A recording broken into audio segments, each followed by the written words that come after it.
On tonight's episode of Mr. Norris's In Case You Missed It, we look at Shays' Rebellion, the event that terrified the young nation, ended the Articles of Confederation, and led to the Constitutional Convention.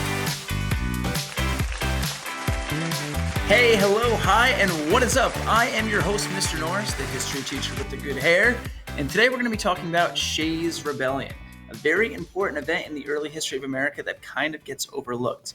Now, if you know anything about the early history of the United States, our first government was the Articles of Confederation, all right, which split up our original 13 states into 13 separate individual sovereign states that kind of ran as 13 separate countries.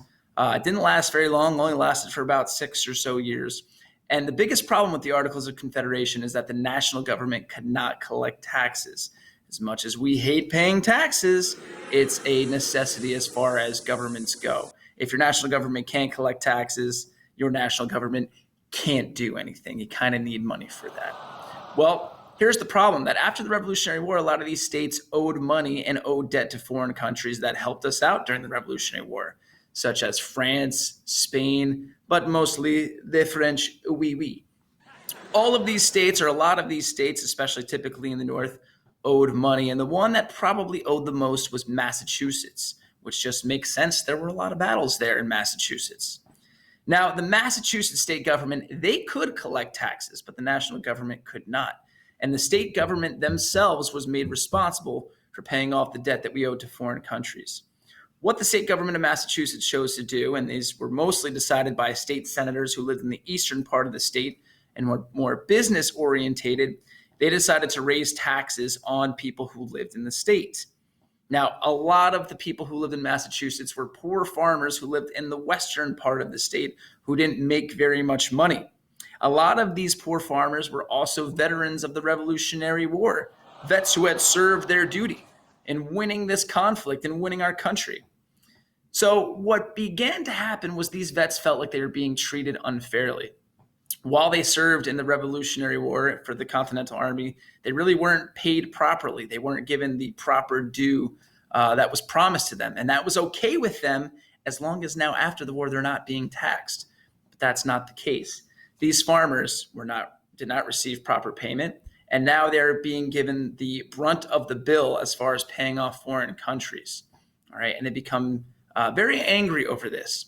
If these farmers do not pay their taxes, they can have their farms taken away and be thrown in jail. And the first part of that, losing your land, goes double whammy, because back then, in order to vote, you needed to be able to prove that you own land. So you could also lose your status. All right, so now what do these farmers do?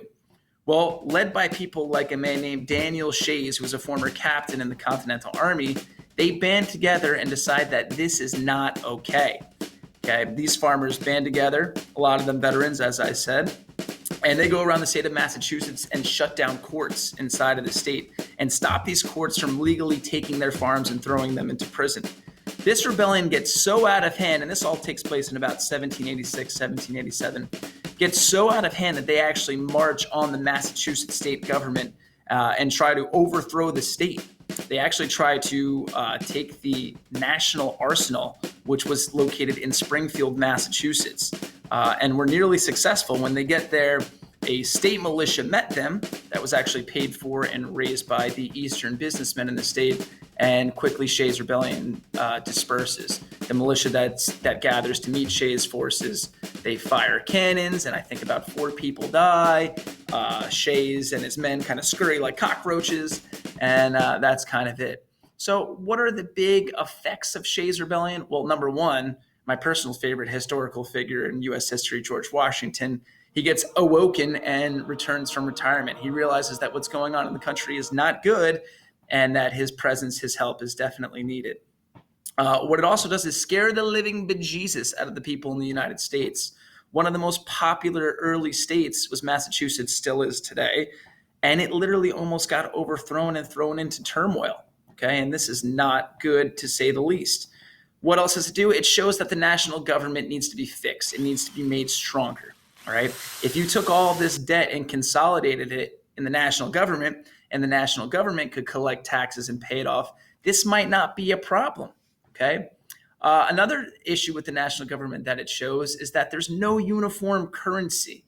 All 13 states at this point have their own currencies. All right. And this is just not going to work, especially when it comes to paying off any kind of debt. So that needs to be fixed. Yet another problem, there's really no set military. Okay, yeah, we had the Continental Army during the Revolutionary War, but they've kind of disbanded it back into their state militias, and there's no set military. All in all, ladies and gentlemen, the national government needs to become much, much stronger in light of Shays' Rebellion. And that leads us to Philadelphia in the summer of 1787 and the beginning of the Constitutional Convention, where we will make this great government that we have today. That's all you have there, folks. If you enjoyed the video, please subscribe to my channel, Mr. Norris's History Class. If there's anything in the comments that you think that I missed or skipped over or just got wrong, let me know. It's okay. I won't be offended. I hope you've enjoyed it. I hope you enjoyed it. I hope you enjoy history. Remember, history is life. In the words of General George Washington, the surest basis for public happiness is knowledge. So go out there and gain that knowledge. All right, ladies and gentlemen, good night.